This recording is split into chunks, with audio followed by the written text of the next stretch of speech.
All right, y'all, ain't no half stepping with Marcus. Jaye is live. We are in the building, and if we do every single week, we got a dope show to give to you tonight. We're leading it off with a Richmond comic legend.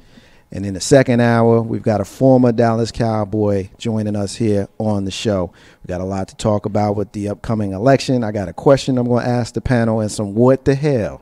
You're listening to the flagship show of Legacy Internet Radio. It's called Ain't No Half Steppin' with Marcus Jaye, and it's live right now.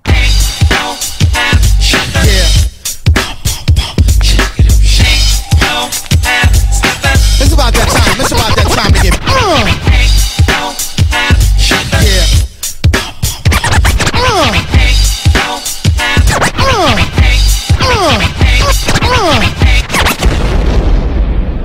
Button your lip, open your ears, strap on your thinking cap. Socially conscious talk that's entertaining with a dash of humor and the top sports stories of the week. It's time for Ain't No Half Steppin' with Marcus Jaye. Sellers has Jordan. Jordan with 2 seconds to go. Puts it up and scores at the buzzer. Michael Jordan has won it for Chicago. Manning lobs it. Burris alone. Touchdown, New York. Down goes Frazier. Down goes Frazier. Down goes Frazier. He hits one deep to right center. That ball is out of here. The Yankees win the pennant.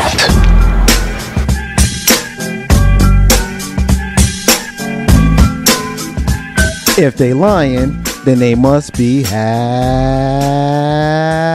stepping. Ain't no half stepping with Marcus Jaye is live. We are in the building. Be down with us tonight at 804-402-2893 to be part of the flagship show heard live from the den of Legacy Internet Radio. Thank y'all to everybody that's rocking with us tonight. We appreciate those folks that are checking us out right now live on TuneIn, those folks that are listening to us live on Streamer, as well as those folks checking out the replays right now on YouTube and on iTunes. Because y'all rock with us every single week, we're gonna roll with y'all. We appreciate everybody for checking in with us tonight. We got a hot one tonight. You heard me kind of set it up a little bit. I'm going to introduce our in-studio guest here momentarily, but I want to get the usual suspects, as I like to call them, introduced here in the show tonight. So first thing I want to do is introduce a returning guest. You heard her join us here in studio several times over the last few months. Our sister Takara is here. What's up, Takara? Hey Marcus, how are you? I'm doing well. How you doing? I'm doing well. Thank you for having me today. Well, we are glad to see you, glad to have you over there. Of course, you hear our brother join us from time to time when he has an opportunity to do so. Of course, he sat in last night with our brother WB on to our After Dark. Our brother Tavon is with us. What's up, brother? What's happening, family? How you doing, man? All right. Yeah, it's good to see you back there. All right now. Wait a minute, Tay. Yeah, it's good to see you back there, brother. It's good to see you.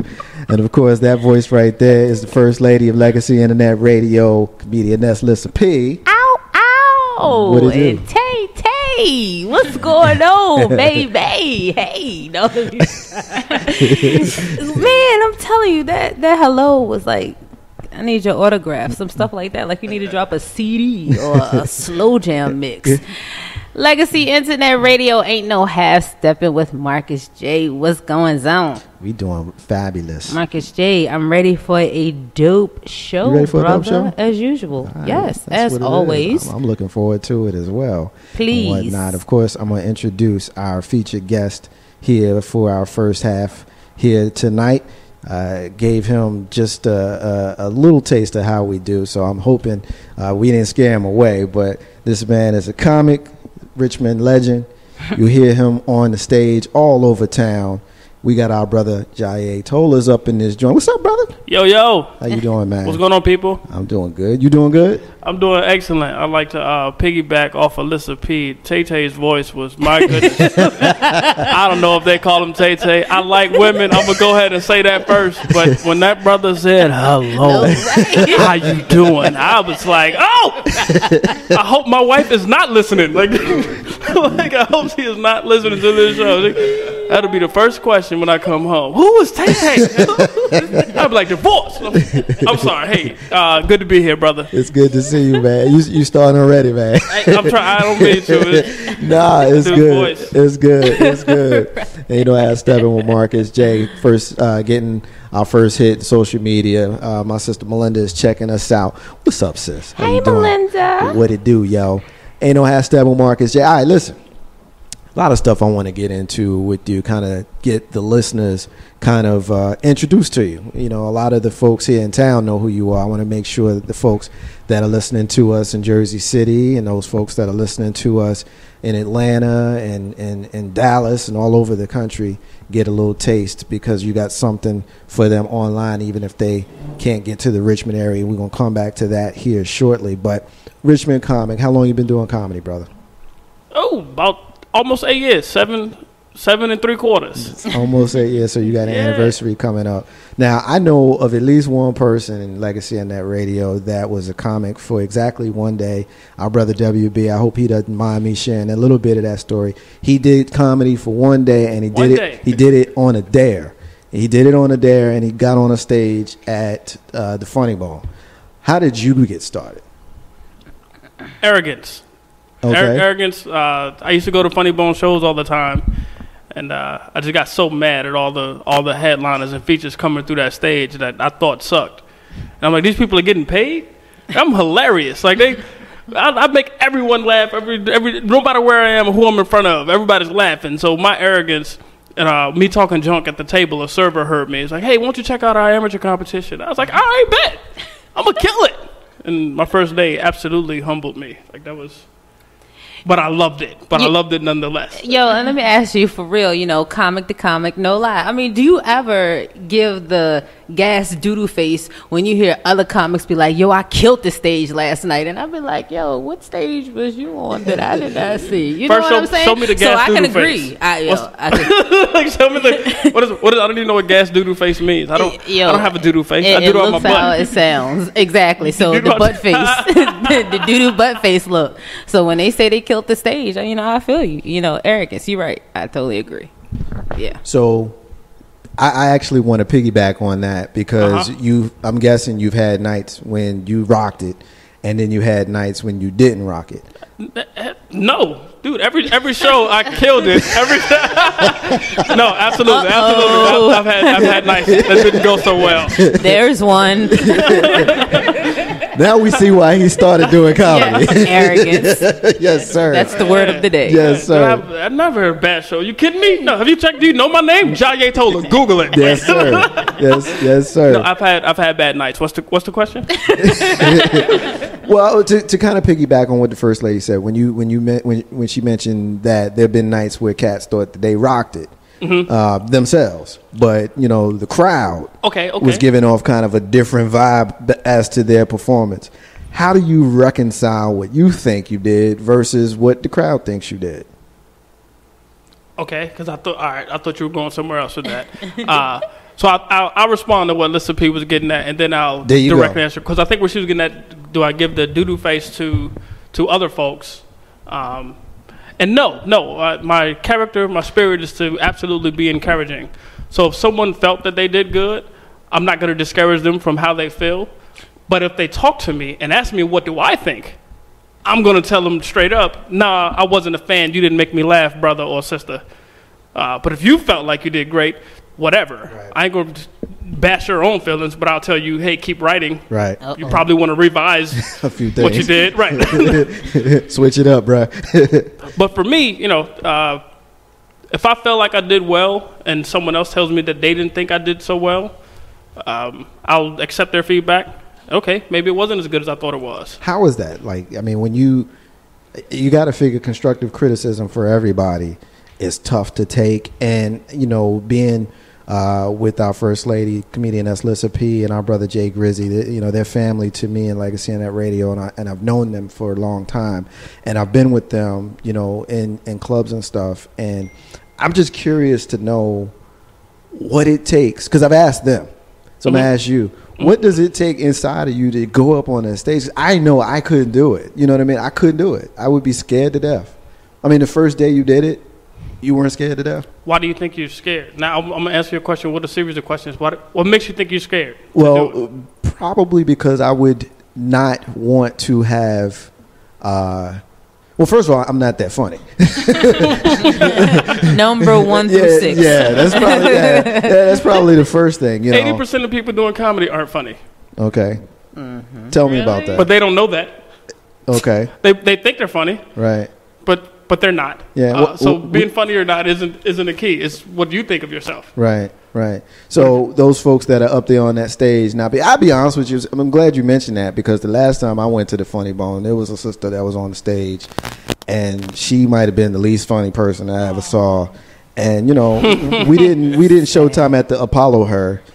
Wow. But we could have. You said it was in your hearts, though. Yeah, it was definitely. You had to dance the Sandman in your heart. Y'all didn't do it to him. It was definitely in the spirit. But like I said, with me, I would be afraid. So you said you had a series of questions for me. I would be afraid mostly because I just don't think that I'm funny. So I guess I wouldn't belong up there anyway. That'd be the first thing. Yeah. Well, that probably knocks it out the box right there, because you don't think that you're funny. But there are a lot of people who think they're funny who still get on stage who I personally don't think are that funny. And others may enjoy their taste and their style of comedy. What was the original question? I forgot already. Oh man, we was all over the place with it. Push the bottle back. Yeah. But do you think preparation makes you funny as well? Because I'm not that funny either. But do you think if someone prepares to be funny, they can be funny? Like, do you write your stuff before you go on? Do a lot of comedians, that 80% you were speaking about, do they do it? Do they attempt to come up with material, write them things, or is it sort of freestyle comedy? Who is this show? Whose show is this? Why are you asking me questions? Sidebar. Mark and Jaye, listen to me. You are here also as a guest, right? Don't come at me with that. They come from all angles, bro. I had a question. Yeah, you spot on. You good. You ready for this? Hollywood, here he comes. They coming from every direction around here. By the way, the 80%, I just threw that out. I just made that up. I don't want y'all taking that home. This comedian said it's 80%, so that must be fact, or that must be a good statistic. I haven't done a study, haven't read a study. I just threw that out there. So I don't mean that. But I do write my own material. I revise. Even stuff that I've done years and years ago, I will still revisit, rewrite, because there's no perfect joke. There's something that can always be improved. When it comes to folks who think they're funny and get on stage, I can't speak for them. I thought I was funny my first time, and I wasn't. So I understand that, like I said, arrogance is what got me started. Right. But there are some comedians I've seen who don't write and think that they're just, I'm funny at my family reunion, I'm funny at home, and I'm going to get on stage and I'm going to kill it. And then it's like, nah, you can't do that. You might kill it in front of all your family if all your family was in the audience. Right. But you get a group of strangers, it ain't the same kind of funny. Right. The number one key, and this is kind of off topic, but I'm going to slide it back in. I think the primary key of being funny on stage is that audience knowing you. Right. And then you can do whatever, you can say whatever, and then they'll laugh all day. The key is to find how to get the audience to know you in the first 30 seconds that you walk up. Right. Most people don't take that time or don't know how to get the audience introduced to them in those 30 seconds. They get up there thinking that they're at home at a family reunion. Right. And they get up there and just start telling jokes like the people know them. But no, I don't know you. I don't care about your family or your life or what you've seen. Right. I don't know you, brother or sister. Right. Do you find that the get to know you process in that first 30 seconds is different based upon your different audiences? And here's why I asked that question. I was watching a documentary, and there was a comic, I won't get into who it was, but there was a comic that felt like he was bombing, and somebody put a bug in his ear. When you're doing comedy for black folk, you got to do it different than you're doing it for white folk, or if you're doing it for a mixed crowd. So I'll ask you, have you done different types of venues, or have you specifically done, I guess, what they used to call a long time ago the chitlin circuit? Yeah, no, I'm not a chitlin circuit comedian. I don't even know what that is. It's mostly black audiences. Oh, okay. Yeah, chitlin, or if you say How like, racist is that? Yeah. I went with what he said. But no, I believe my material is versatile, and yes, it does make a difference depending on the demographic and how you approach them. but I try to find a way to relate to everyone in the crowd. Right. Sometimes I start off, hey, I was raised by my mother and my grandmother. It doesn't matter whether you were who you were raised by, but just saying that, it gets you to thinking who you were raised by. Right. So it doesn't matter if you relate on that link or not, right, but it has you thinking. Right. Sometimes I'll start, hey, I just got married in April 30th, 2016. Shout out to my wife, Michelle. Ow, ow. Ever do it? And before I got married, I'd start off, hey, I'm about to get married. So, it's almost timeless. But right. But then that gets everybody to thinking, oh, he's married, he's a good dude, he's character, he's a good dude, he's committed to a woman for the rest of his life, blah, blah, blah. It just sets your mind up. Right. Now, let me ask you the question, as far as when you just said about switching it up. When I first started, a lot of the comedians tried to tell me, make sure each time you come, you do your same routine. And I always had in my head, like I try to think like the people in the audience or like my ADHD self. I don't want to hear this, especially if I'm coming every week and I see you. I don't want to be able to do your routine. So I always had in my head that I had to do something different every time. I didn't care. And one of my homegirls who actually got me started in improv, she came to see me each week that I was at the Funny Bone. And she was like, you know what? You're the only comic that I saw each week that had something different. So my question to you is, when you first started or even now, do you use your same jokes over and over again? Like, as far as repetitive, like if you have a show Monday, Wednesday, and Friday, do you use the exact same ones Monday, Wednesday, and Friday? Yep. Easy answer. Yep. No questions asked. Yeah. No, and I understand a piece of that, and I think those people who feel that way, and I don't know a better term off the top of my head, so forgive me if I offend anyone, but I think those are adolescents, those are novices in the game. You look at the same movie 17 million times, do you not?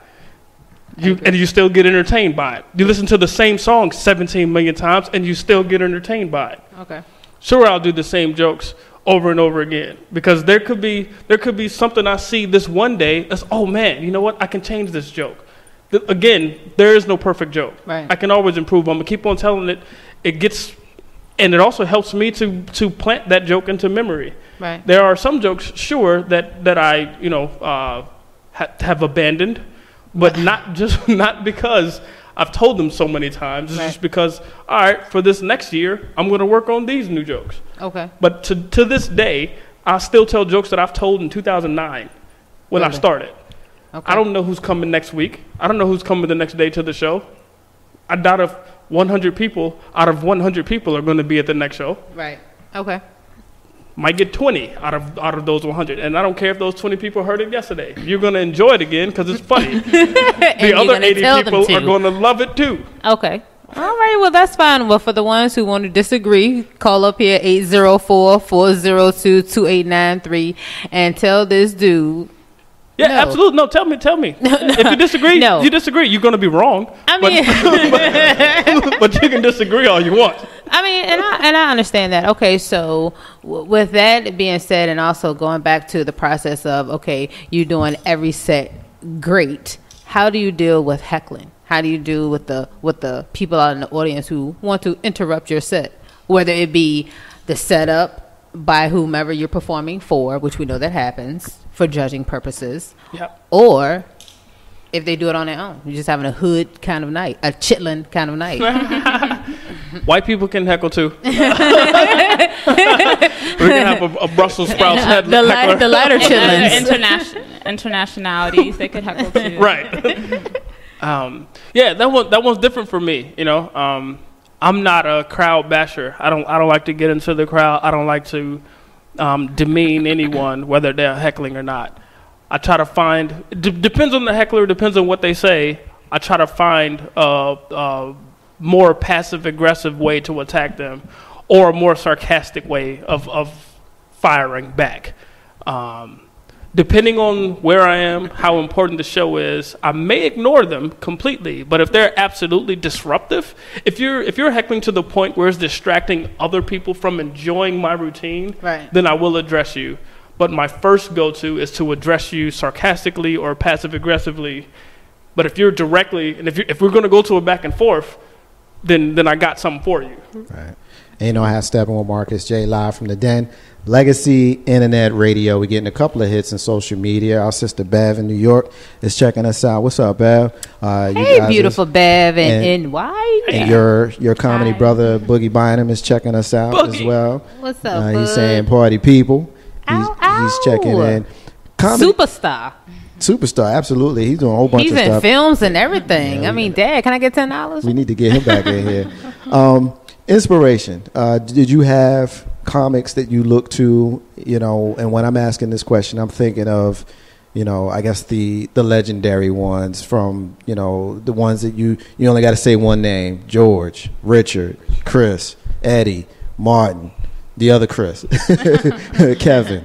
You know what I mean? Like, do you have any of those folks that the listeners could say, I can rock with this cat? Any of those guys your inspiration? I got your question. I'm answering in just a second. But first, I don't know if anybody listening or watching caught that, but they're interviewing a comedian. And what they said was, "Oh, what's up, Boogie Superstar? I can't wait to get you back in here." And I was like, "Dude, like I'm just not here." but no, shout out to Boogie. It's a good dude. First of all, let's just put this plug in the hole. Wait a minute, hold on. Let me stop up your booty hole really quick, brother. Oh man! First of all, making doodoo faces. Yes, you get the doodoo gas face. Because. Super film star. Did you not hear that? We ain't say nothing about him coming back in here as a comedian. So take that any way you want to answer the question. Thank you. Now back to you. No, it's all good.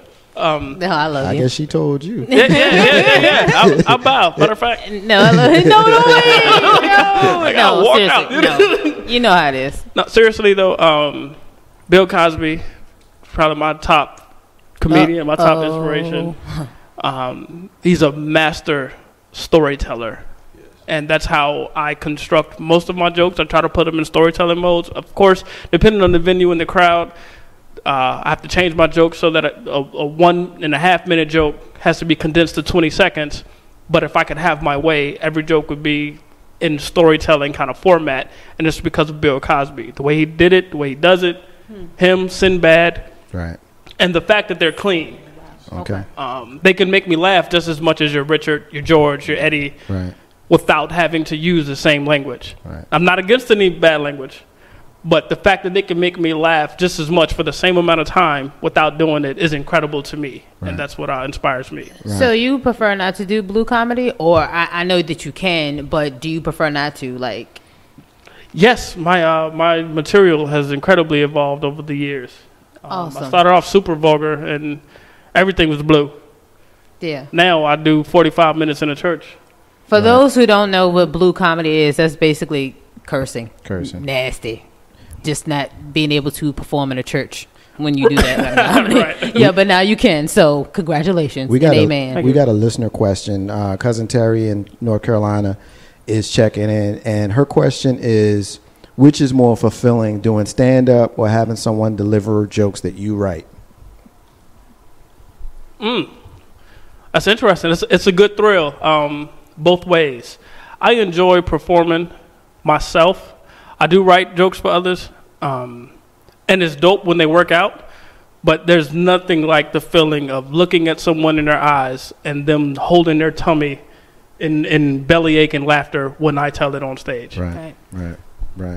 I can dig that. I can definitely dig that. 804-402-2893. Go ahead. Let me ask you this question too. Mm-hmm.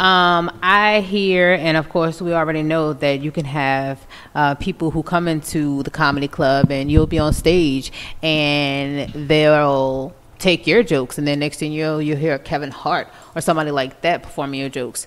How do you make your stuff safe? I mean, would that still be a thrill for you if you heard someone, when you click on the TV, performing what you know that only Jaye delivered?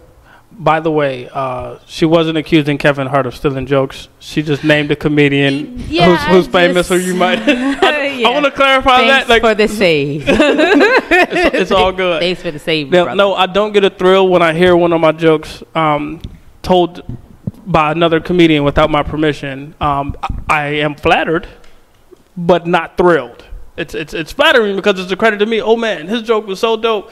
I'm gonna go tell it over here. How do you deal with that though? How do you deal with that if you did go to another comedy club local? Okay, fine. Not Kevin Hart. I was just saying. Sure. Someone local. Sure. And you heard your joke. The way I deal with it is, I think I'm super creative. You want that joke? You took the joke. You're a piece of crap, but you can have it. You can't tell it the way, or not. You can have it, but you can use it all you want. You can't tell it the way I tell it, because all of my material, 100% stems from something I've seen or lived. So you can tell it, but you can't tell it the way I can. All right. And if you use it, I'm not going to come after you. I just know that we'll never do business ever in the future. We can never collaborate on anything. But that's the most I can do. There's nothing else.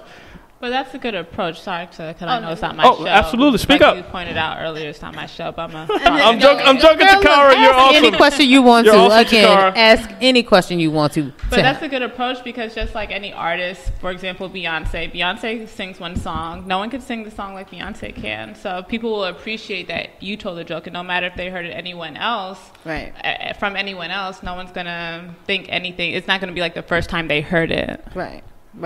Yeah, I totally agree. I mean, and like I said, and I guess to kind of steer the wheel a little bit, being taken advantage of, as we already know that there are not a lot, and we can really say not a lot of female comics out there, and a lot of female comics get taken advantage of. As far as I already know, I experienced that by not getting my money at the end of the night, but overhearing the other two guys here, yeah, man, you got your money? Yeah, I got mine. All right, let's go. So, one, do you think that there can really be, honestly, a place for female comics? And two, how do you deal with getting duped on shows? Or have you ever been not giving your money or what have you? Comedy is no place for women. I'm joking. Excuse me.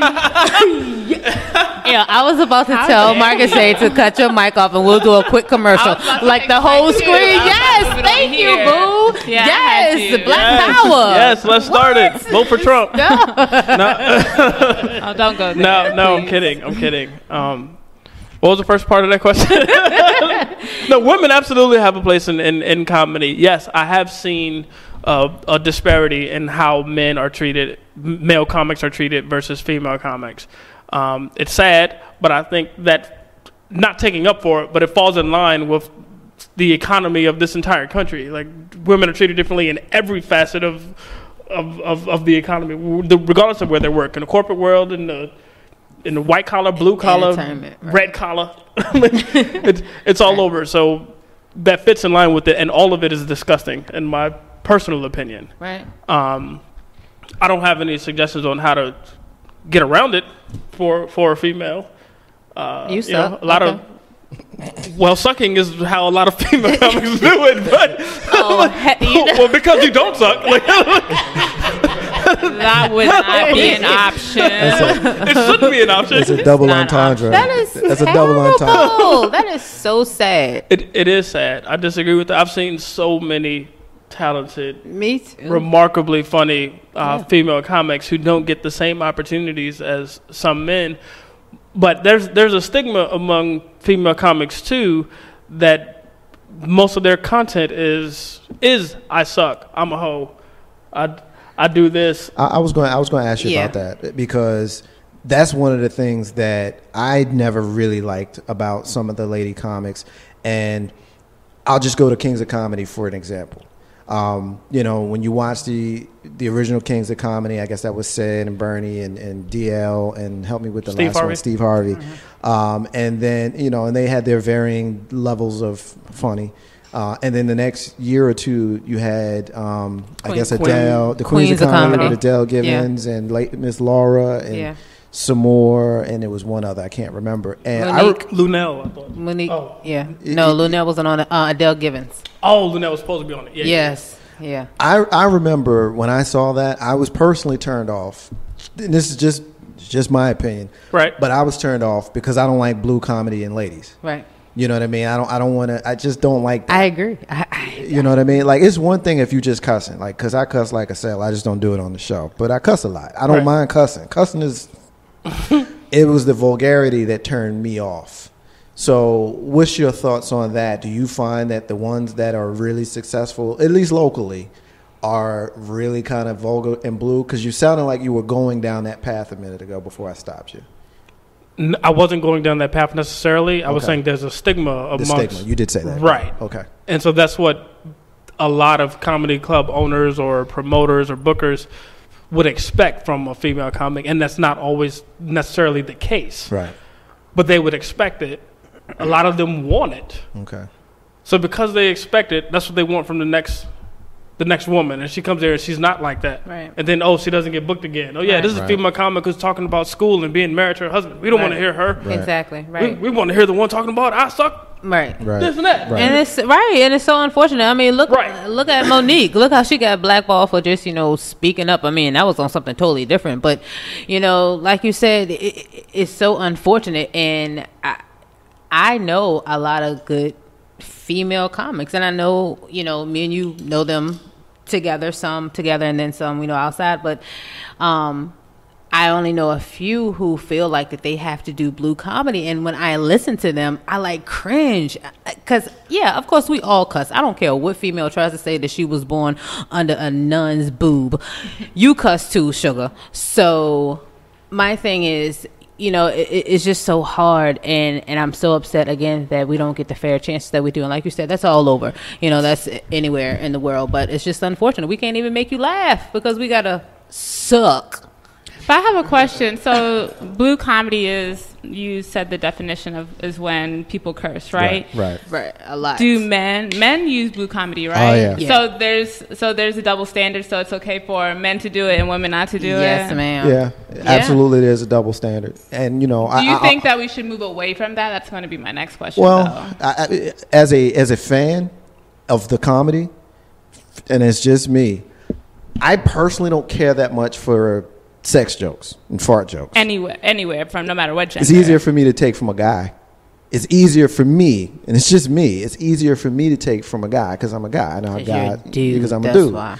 And the double standard. The double standard is something the double standard is something that I'm okay with. If someone's not okay with me being okay with it, I can't do nothing about that. I just personally don't like hearing ladies talk like that. That's just me, and I would guess that most men don't want to hear ladies talk that way. That's my guess. But I could be wrong. I could be wrong. But I've gotten to the point with me, and I think based upon something you said a minute ago when you said that you can do 45 minutes in a church, I personally have gotten to a point where I like a little bit more intellectual humor. I don't mind the cursing. I don't mind the cursing from a lady. I just don't want the vulgarity. You see what I'm saying? And so when I speak like that, I'm talking about your Chris Rocks. I'm talking about your George Carlins, your people like that. Go back to the ladies again and help me understand the reason why, and just your opinion, the reason why someone like me would have an issue with lady vulgarity. Do you agree with that? Do you disagree with that? Do you have an issue with it personally? How can we move away from that? How can we move away from it? Yeah. I think that should be like the next step. I mean, with what's going on in the media today too, I mean, there's a clear double standard and then like a racial standard at that. I mean, we're all human beings, so that should be something that should be taken into account. Everyone should be treated fairly. I know that's probably hard in comedy, but... The original point where I was going was that a woman who isn't vulgar won't get the same work that a man who isn't vulgar. Exactly. For a woman to get work, she has to be vulgar. Right. That's his because regular. of that stigma. Right. I can do clean and I'll still get booked everywhere. But if I say, hey, this female over here, she's super dope, she's super funny. Oh, does she talk about I suck? Oh, no. She talks about her family. Oh, well. You don't want to hear that. Where's Mark? Right. Where's John? Right. I disagree with that. You ask me personally. Do I mind? I don't. Because Bill Cosby and Sinbad are like my top comedians because they're clean all the way. For me personally, it doesn't make a difference whether it's a dude being vulgar or a woman being vulgar, in that regard. Because you said that, and I'm talking to Marcus right now. You said that you can accept a man being vulgar before you not accept, but you know what I mean. You can be entertained by a man. I personally, let me just be clear. I don't like that kind of comedy, but it's easier for me to take it from a guy. Right. Pause. But it's just easier. It's just easier for me to take it from a guy. You know, I guess because I was raised on Richard Pryor and Eddie Murphy, and by the time you got Adele Givens and Monique, you know, my mentals had evolved. You know what I mean? And the guys who I think are really funny now aren't speaking that way. And I think that's from most comedy entertainees. Right. From most people anywhere, right. They can accept or take hearing vulgarity from a man easier than they can from a woman. Right. And that's part of the catch-22. Right. Yeah. Because like you'll only get booked if you're vulgar as a woman, but then at the same time, everybody who's coming to your shows don't want to hear it from you. Let me get a couple of these comments in. Our brother Justin here in Richmond, he said, "Make me laugh." Justin said, "Make him laugh." Come here and I'll tickle you. Shut up. I don't know who Justin is, but shut up. Unless you work out. I don't fight. You crazy, man. You crazy. My gun is on me. Our sister Shayna is listening. She's saying peace to the crew. Hey, Shayna. Melinda is saying that true, regardless of profession, ladies are treated differently. So there's definitely some truth to that. And Skip says entertaining has its double standards. So, you know, good comments in from the crew, from the listeners. One thing that I definitely wanted to ask you about that we haven't actually gotten to is your podcast. And that's an opportunity for you to take your comedy to areas that you may not have been able to physically go. Tell us about the podcast that you're doing. It's called Off the Pad Podcast. You can Google Off the Pad. You can go to our website, offthepadpodcast.com. What's dope about the podcast and any other outlet for comedy is that it expands your comedic reach. On stage, it's just me writing my own routine, my own jokes, then I go and then I perform them to the best of my ability. Right. My podcast, whole different platform. I do it with another comedian, by the way. Shout out to Corey Marshall. Yeah, Corey. Ow, ow. But doing that podcast, the way we do it, matter of fact, this made me think of a question you asked earlier about stealing jokes, because I'm going to give the premise of our podcast format, and if anybody takes this premise, it's all good, because you can't do it like Corey and I do it. Writing it down now.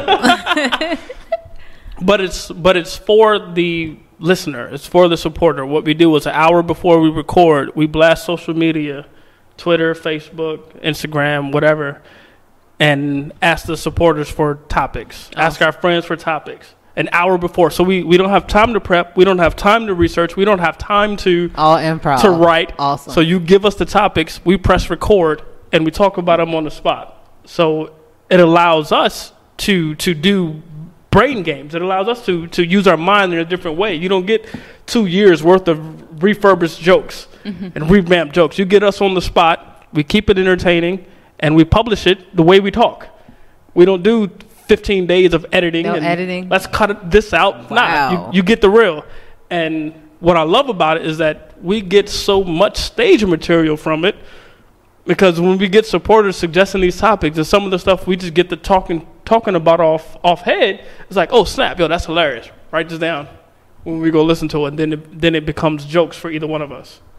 Wow. So after you do the podcast, do you immediately go back and listen that night, or do you Nope. take home and ponder separately? I mean, I know you don't hold hands or have, any champagne or bubble baths. You don't know together. that if we You're hold right, hands I know. I or do know champagne y'all bubble be playing baths at all. footsies while you listening to the replay. I mean, I don't know. So, I mean, what do you do? So after, like I said, after it's done, what do you do from there? Generally, we record late. Okay. And we don't go back and listen to it. Wow. Okay. Yeah, just because of how late it is. So okay. Whether we're at my studio or his studio, we after we record, that's it. We listen to it the next morning, publish it the next morning. Wow, really? Yeah. Not even listening to what you publish, and like seriously, just off the grid. Not even review. We'll listen to it. We listen to it the next morning. We'll cut out because it's a clean podcast. By the way, I didn't say that. It's a clean podcast, so there is no cursing. We do still talk about adult topics. So if you want to talk about sex, we think about women thinking about men. We get adult-y. we get adulty, but from Donald Trump's dictionary. But we don't. Well, we grab no one by the peeper. That one. But we do. Thankfully, check that out on the Urban Dictionary. I wasn't thinking about that. More like Bigly and Bigly, yeah. Yeah, but we do get adulty. We just don't curse. That's phenomenal on the podcast. But okay, we may slip up during recording. Or I may slip up. I'll say that. Recording may slip. I don't want to talk about that, brother. Oh. One of us may slip up during the recording, and we'll edit that piece out. But that's the only piece that we edit out. We don't re-record. We don't retake. We don't redo a topic. If we converse about a topic and our commentary sucks, it's in the podcast. Wow. But none of our commentary sucks, so check out Off the Pad. Okay, and yes, when does it air and what time? Well, because we record it and then publish a recording, it isn't live, so... When is it published then, smart duck? It's on offthepadpodcast.com. I mean, when do you upload the podcast? I mean, do you upload it every Friday at 5 or every Saturday at 6 after you... I was going to say something that you don't say. So, yeah. I was trying to masterfully avoid responding to that question. Oh. But you continue to hound it. Because you told me nothing was off limits. It's not an off-limits question. It's just that we haven't... started season 4 yet. Season 3 ended earlier this summer, but our podcast is online. So check out all the episodes that we have online. Okay. We haven't restarted season 4 yet. We're down 3 seasons. I don't know how many listeners. I don't know. Probably 700,000 people have downloaded. Some stuff. So good numbers, but we haven't restarted season 4 yet. So the question is, how often do we publish? Right now, not often. But we have 42 episodes ready on our website. Okay, so let me just tell you, I see that you recently post some pics of, well, it may not have been recent, but I have seen you over a few months take some pictures with some pretty important people, even though you're pretty important yourself. I mean, you my I'll take it, bro. I'll take it. You know, my big bro. Better than ugly important. I'll brag on you later. Important. But I ain't gonna brag on you till we close, you know, because I don't want you to cry or nothing. I love you, whatever. But I see you in pictures with John Witherspoon, Lunel. Was it Jill Torrey, Guy Torrey, one of the Torreys, somebody? Both of them. Everybody. Being that you're famous yourself, out of your personal contacts, who has been your most favorite encounter when it comes to comic? Because again, I know you host the Richmond Funny Bone for a lot of the comics that come and feature here. So I'll give you 2, male and female. Well, first, I don't like that question. Well, get over it and answer it. Thank you. Because if it gets around to them, like I don't want to, like I can't choose a favorite. It's like who's your favorite kid? Oh, John, the first one. Like I hated the next 4 kids. I mean, well, the people I'm asking, parents got favorites. Look, yes, but how many parents have you heard tell you who their favorite is? And bump that you can't file these people on your taxes. So I need you to answer the question, male, female. Thank you. Yeah, but they can give me work that I would have to file on my taxes. I'm gonna give you a reprieve. You're gonna answer the question, but I'm gonna get a couple of comments in. We're gonna get them. We're gonna get them. We're gonna give them some time. I'll rephrase the question. Skip is still listening to us. Skip and Cousin Terry both kind of addressing something that I said earlier. Skip says, if a male can do it, why can't women do it? Kings of Comedy. Every other word was MF this and MF that. Female comedy has a history talking about Moms Mabley. Esther from Sanford and Son. Their materials off the chain, late 60s, early 70s. I guess, Skip, is just a matter of a personal preference. And I've never, obviously I know who Moms Mabley was. I know, I've never actually seen LaWanda Page do comedy, but I do know that she's a comedian, also on the Chitlin circuit. So I guess it really is a matter, a matter of opinion. Cousin Terry says that she says that she thinks that men are insulted by vulgar comedy of women, were reared by women who let me back up because I'm totally butchering her comment. I think men who were insulted by vulgar comedy of women were reared to hold women to a higher standard. A woman can sell a vulgar pic of herself and make more money than saying vulgar things. Some men want to see a woman and not hear her. Ooh, yeah. I like that one, but go ahead. No, it's your turn again. It's your turn again. Whatever. Go ahead. But can I just make a comment? I'm sorry, and then give you some more time to think. Sure. Absolutely. For me personally, and I just feel like because I believe that I'm conscious, so I don't like to hear vulgar comments from men. So just like you said, you don't like to hear vulgar comments from women, but it's easier for you to take from men. Yep. I do feel the same way. Like it's easier for me to take it from women. But I don't like to hear, like in comedy, I'm just like, that's not funny. Like, why are you saying that? There's a room full of women here. Have some respect. Right. You know, we're human. You know, it's not even that I'm a female, but I'm a human being. So why aren't you respecting the human beings in this audience? I'll give you a perfect example of the point that I was making. I understand your point. No. I know you, and I know you do, and I know Terry does as well. I don't know if you guys know it, but Martin Lawrence just had a new stand-up that was on one of the cable channels. I don't remember which one. And I couldn't get through it because it was too vulgar. Like, we grew up with him doing that kind of comedy. Yeah. That's why we thought he was funny, because he was doing that kind of comedy. Even before the Martin show, he was doing that kind of comedy. But here we are in 2016. I couldn't get through it. I literally turned it off because it just wasn't funny to me. You know what I mean? So you sort of developed, like you matured from like. I felt like as a 50-year-old dude, you should be doing 50-year-old comedy as opposed to a 30-year-old doing 50-year-old comedy. Like, speak to the audience, because at 42 years old, I've kind of grown out of hearing balls jokes and getting booty jokes. Like, I don't think that's funny anymore. But isn't comedy a form of expression? And a lot of times comics are expressing their pain. That dude's voice. Oh, yeah, that's true. But don't you grow as a comedian? Say that again, brother. Jaye, hold why on. Is your spine straighten up? Hold on. Don't you grow as a comedian? You grow as a comedian throughout your career. But pain isn't pretty. Pain is ugly. And with that ugliness comes that vulgarity, that profanity. Right. Look how I'm holding the mic when he talks. Y'all killing me. Y'all wild, man. Go ahead, brother. Legacy Internet Radio, Facebook Live. I know you all can see this clown, but if you all want to talk to him, call us at 804-402-2893. Again, 804-402-2893. And hopefully this brother can get through what he wants to say before Jaye wants to get his autograph. Golly, go ahead. You still have to answer that question, Jaye. Yes. You didn't forget. Yeah, we didn't forget about your male and female who's been here.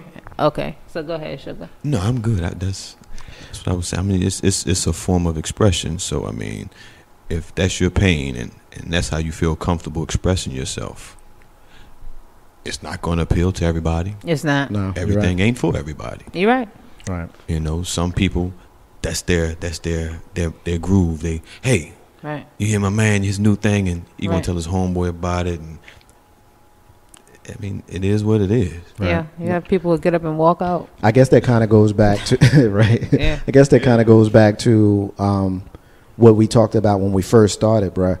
When you mentioned, you knew you were funny, even if the audience didn't. Maybe not you, but the comic. You should know because of the confidence. You said arrogance, but I'll say confidence. You know what you getting there up on the stage. That was arrogance.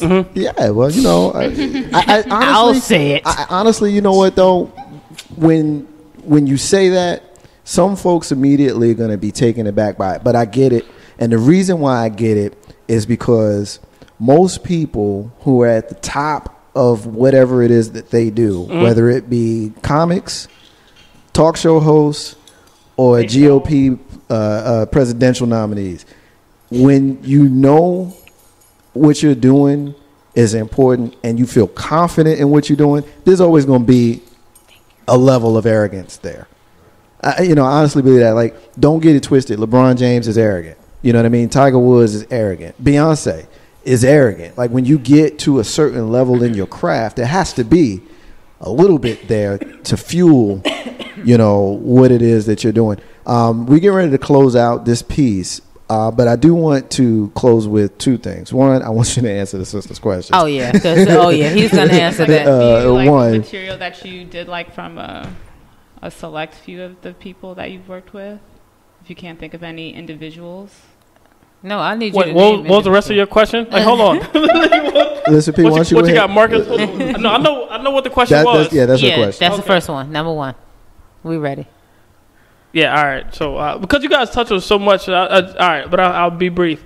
My arrogance has been reduced to just confidence. I think arrogance, by definition, is an inflation of confidence, or an unnecessary and unrealistic inflation of confidence. Arrogance is what got me started, because I thought I was funnier than what I actually was. Okay. When I got on stage, I realized I wasn't that funny, but I maintained confidence that I could write jokes. Okay. So I'll say that. That's good. Thank you. I still don't have that arrogant spirit. I know that I may not be funny the next time I get on stage, but I write with the confidence that, hey, I'm going to bang the show out. Right. Okay. I could suck, though, and I'll accept it. Awesome. That Takara said something about, I forgot what I had something else to say about the female male if you could contrast. If you could think of it, just spew it out, because I know a lot was coming at you at one time. I know you had questions, on your left and your right. So I apologize for that, because we're usually not like this. We're just excited to see you. It's all good. Like the legend. We want to touch you right now, but we can't, because we're on live, and that's assault. I'm joking. Tay, stop. He's a fool, man. Oh, he's getting red. Don't do that, Tay. But no, seriously. And like I said, anything that you want to jump in and say, please feel free. But again, I still want to get back to my question. No, I'll answer your question. Okay, I can't answer the question the way you asked. I'm going to respond. Okay, any way you want to. Because I think your question was, who was the best? I think that was how your question started off. I didn't want to put the best. I think that's how you said it, though. Decent encounters. You're good encounters. Who I enjoyed a lot. Yes. I can't say the most out of it. Okay, who wasn't arrogant? Who didn't mind talking to you? Who was chill? Who was whole lot of people. Here's the way. And I'm gonna look over here. Here's the way I'll answer that question. I definitely enjoyed every time I've worked with Tony Rock. He's cool on stage, off stage. He's super hilarious. He's a super humble dude. We hung out several times after shows here in Richmond. Even a couple people that we hung out with while he was in Richmond. When he went to Virginia Beach, some of my friends went out to Virginia Beach, and he remembered them, and they hung out. So good dude, top to bottom, on stage and off stage. Right. Everyone I've worked with, I have something positive to say. But because I'm a super big fan of his comedy, I'm going to call him out. Awesome.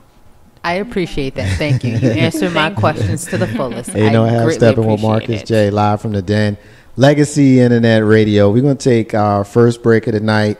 And when we come back, we're going to have our brother Nate Jones, formerly of the Dallas Cowboys, New England Patriots, retired cornerback. We're going to have him live on the show, Facebook Live. I'm going to try to figure out how I'm going to get y'all on here. We got him on the telephone. 804-402-2893 is the number. Dial, be part of tonight's show. I appreciate the crew, and I appreciate the legendary Richmond comic, our brother Jaye Toler. He's going to hang out with us for a little while. Taking this break. Ain't no half step on Marcus Jaye. Be back in a few minutes, y'all. Stay with us. Hey, this is Warren Ballantyne, the number one truth writer in America, and I'm listening to my man, my brother, Marcus Jaye, right here on Legacy Internet Radio.